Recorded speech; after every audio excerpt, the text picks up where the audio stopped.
Look at your hands. They are not just flesh and bone. They are a testament to every single thing you have ever held on to, and every single thing you have ever had to let go. Listen to the beat of your heart. That is not just a biological rhythm. It is a drum, a war drum, that has beaten its way through every storm, every disappointment, every moment of sheer, unadulterated fear you have ever faced.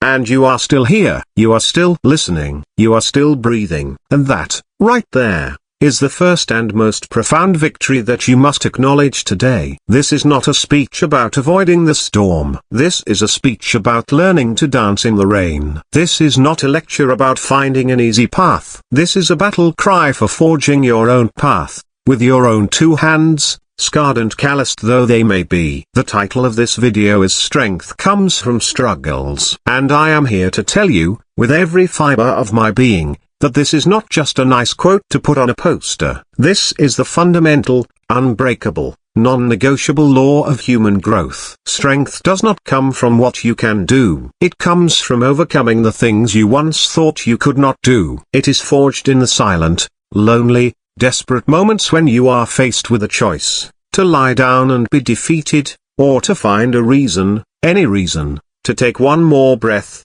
one more step.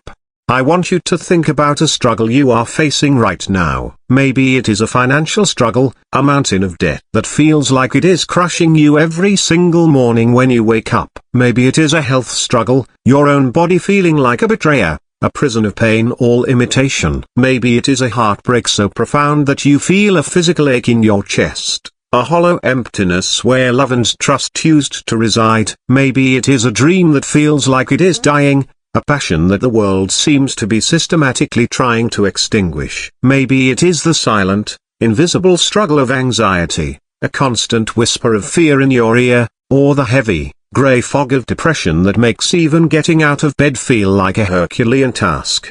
Whatever it is, I need you to name it. Not out loud, but in the sacred space of your own mind. Acknowledge it. Do not run from it. Because the first step to rising through a challenge is to stop pretending it is not there. So many of us, we live our lives like actors on a stage, smiling for the audience while inside, the set is collapsing. We say, "I'm fine," when we are drowning. We post pictures of our highlight reel while we are living in the bloopers, the outtakes, the moments of pure, unscripted struggle. I am giving you permission, right here, right now, to stop, to be not fine, to acknowledge the weight, because you cannot lift a weight you refuse to touch. You cannot conquer a demon you refuse to name. That struggle you are facing, that immense pressure you are under, a broken bar. I need you to reframe it. What if that pressure is not here to crush you? What if it is here to create you? Think about a diamond. What is a diamond but a piece of coal that handled stress exceptionally well? Coal, carbon, deep in the earth. Insignificant. Then, the pressure comes. Immense, unimaginable pressure. Heat that would incinerate anything less. For millions of years, that pressure builds. And what emerges from that darkness, from that intense, unrelenting squeeze? Not dust, not ash. A diamond. One of the hardest, most brilliant, most valuable substances on the planet. Your struggles are your pressure. They are the forces that are, right now, in this very moment, compressing you, heating you up, testing your very structure. And you have a choice. You can see yourself as the coal, being crushed, or you can start to see yourself as the diamond in progress, the masterpiece that is being formed in the dark. No one finds a diamond lying on the surface,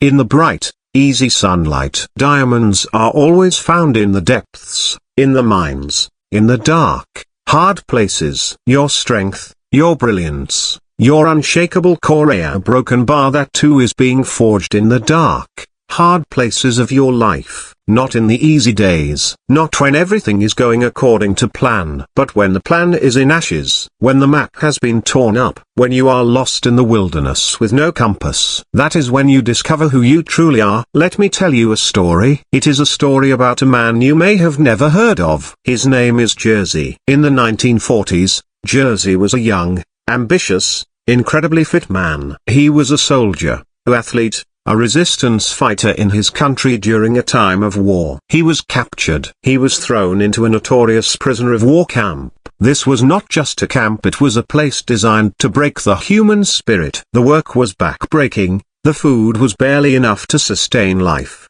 the conditions were brutal. Many men gave up. They lost hope. They lay down, and they never got back up. But Jerzy made a decision that would seem insane to anyone else. He decided that this camp, this place of suffering and confinement, would become his training ground. While other prisoners were counting the days until they might be free, Jerzy was counting repetitions. Every day, he performed a rigorous routine of calisthenics, push-ups in the mud, squats with no weight. He ran in place for hours. His fellow prisoners thought he was crazy. "Why are you wasting your energy?" they would ask. "We need every calorie to survive." But Jerzy understood something they did not. He was not just training his body. He was training his mind. He was building a fortress inside his own soul. Every push-up was a declaration, "You will not break me." Every squat was a promise, "I am getting stronger, even here." He was using the struggle, the very thing meant to destroy him, as fuel for his own transformation. Months turned into years. The war ended. The camp was liberated. The prisoners, emaciated and broken, stumbled out into the light. Many of them were so weakened, so mentally shattered, that they never fully recovered. But Jerzy walked out of that camp, and not long after, he went on to compete in the Olympics. He became an Olympic athlete. Let that sink in. A man who was in a prisoner of war camp, a place designed for death and despair, became an Olympian. How? Because he understood the fundamental principle we are talking about today. He did not ask, "Why is this happening to me?" He asked, "What is this making of me?" He took the struggle, the pressure, the darkness, and he used it to forge a diamond of unimaginable strength. Now, your struggle may not be a prisoner of war camp, but your prison might be an office cubicle that feels like it is suffocating your soul. Your prison might be a hospital room. Your prison might be a relationship that has become a cage. Your prison might be your own mind, your own fears, your own self-doubt. The principle is the same. The question is the same. What are you going to build inside your prison? What repetitions will you do, day in and day out, to fortify your spirit? Maybe your push-up is applying for one more job after 100 rejections. Maybe your squat is getting out of bed and taking a 5-minute walk when the weight of depression is telling you to stay under the covers. Maybe your run in place is writing one more page of your novel, even when you are convinced no one will ever read it. Maybe your calisthenics is simply choosing to be kind to someone when the world has been cruel to you. These are the repetitions that build spiritual and emotional muscle. These are the actions that whisper to the universe, "I am not done yet." This is how you turn your coal into a diamond. This is how you turn your prison into a training ground. Now, I know what some of you are thinking. It's easy for you to say, "You don't know how hard my life is. You don't know my pain." You are right. I do not know the specifics of your pain, but I know pain. I know what it feels like to be knocked down. I know what it feels like to have a dream shatter. I know what it feels like to look in the mirror and not recognize the person staring back,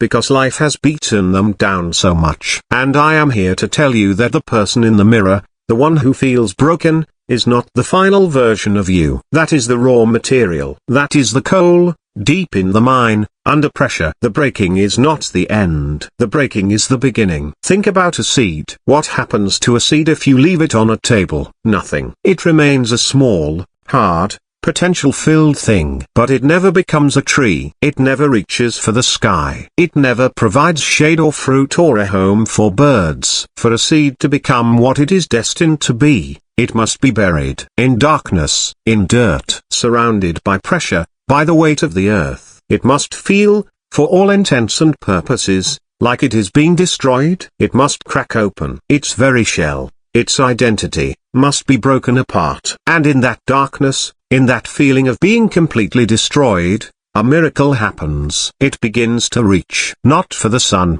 not yet. It cannot see the sun. It first reaches down, into the darkness, to build a foundation. It sends out roots, deep, strong, anchoring roots. And only then, Once it is rooted, once it has established a base in the very place of its burial, does it then begin to reach up, slowly, persistently, blindly trusting that there is a sun somewhere above the darkness, and it pushes through the soil, it breaks through the surface, and it finally sees the light. Your struggles are your soil, your pain is your burial. This feeling of being broken, of being buried, of being in the dark, a broken bar, this is not your death sentence. This is your germination. This is the necessary process for you to crack open, to shed the old shell of who you were, and to begin reaching. First, you must reach down. You must build your roots. Your roots are your non-negotiables, your values, your faith, your connection to loved ones, your core beliefs, your why. You must send roots deep into the bedrock of your soul,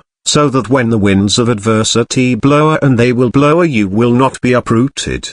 You will bend, but you will not break. And then, you must reach up. You must push. Even when you cannot see the light, you must have faith that it is there. You must take one small action, every single day, that moves you upward, toward the person you are destined to become. The world will try to keep you buried. The world will tell you to stay small, to stay safe, to accept your lot in life. But you are not a seed meant to remain in the dirt. You are an oak tree, disguised as an acorn. You have a forest inside of you, and this struggle, this very challenge that feels like it is killing you, is the only thing that can unlock that potential. Let's talk about the most dangerous part of the struggle, the middle. The beginning of a struggle is often filled with a strange, frantic energy. The end has the light of hope. But the middle is the wasteland. The middle is where the novelty has worn off and the finish line is nowhere in sight. The middle is where most people give up. It is in the middle of the marathon, when every muscle is screaming, that the runner thinks, I can't do this. It is in the middle of writing the book, when the initial inspiration has faded, that the writer stares at a blank page and thinks, this is garbage. It is in the middle of building a business, when the bills are piling up and the customers are not coming, that the entrepreneur thinks, I made a huge mistake. The middle is where faith is tested. It is where your why must be stronger than your what. What you are doing is hard. Why you are doing it must be so powerful, so compelling, that it pulls you through the middle. So I want you to reconnect with your why. Why do you want to get out of debt? Is it just to have more money, or is it to provide a sense of security for your family? Is it to give your children opportunities you never had? Is it to free up your time and energy so you can pursue your true passions? Why do you want to get healthy? Is it just to look a certain way, or is it to have the energy to play with your grandchildren? Is it to feel strong and capable in your own body? Is it to honor the gift of life you have been given? Why do you want to achieve that dream? Is it for fame and recognition, or is it because there is a song in your heart that must be sung, a story that must be told, an idea that must be brought into the world, and it chooses you as its vessel? Find your deep why. Write it down. Tattoo it on your heart. Let it be the fuel that burns when the motivation has turned to ash. Let it be the compass that guides you through the middle. Now, let me be very clear. Rising stronger does not mean that you will not have scars. It does not mean that you will emerge untouched, as if the struggle never happened. That is a fantasy. You will have scars. You will carry the memories. But a scar is not a sign of weakness. A scar is a sign of survival. It is proof that you have been through something, and you have healed. It is a badge of honor. Your struggles, your losses, your heartbreaks, a broken bar, they become part of your story, and your story is your power. There is a Japanese art form called kintsugi. When a precious piece of pottery breaks, they do not throw it away. They do not try to hide the cracks with invisible glue. Instead, they repair it with lacquer dusted with powdered gold, silver, or platinum. They highlight the breaks. They make the fractures the most beautiful part of the piece. The pottery becomes more valuable, more beautiful, precisely because it has been broken and repaired. You are that piece of pottery. Your breaks, your cracks, your scars, a broken bar, do not hide them. Do not be ashamed of them. Fill them with gold. Let them shine. Let them tell the story of your resilience. Your pain can become your purpose. Your mess can become your message. The very thing that you thought would destroy you can become the foundation of your greatest contribution to the world. Who better to help someone who is grieving than someone who has walked through the valley of grief themselves? Who better to inspire someone who has failed than someone who has a long resume of failures behind them? Who better to give hope to the hopeless than someone who has stared into the abyss and refused to blink? Your struggle is not just for you. It is for the person behind you, who is about to walk the same path. It is for the person who needs to see your scars to believe that healing is possible. You are being prepared for a purpose greater than your own comfort. You are being strengthened to carry a heavier load,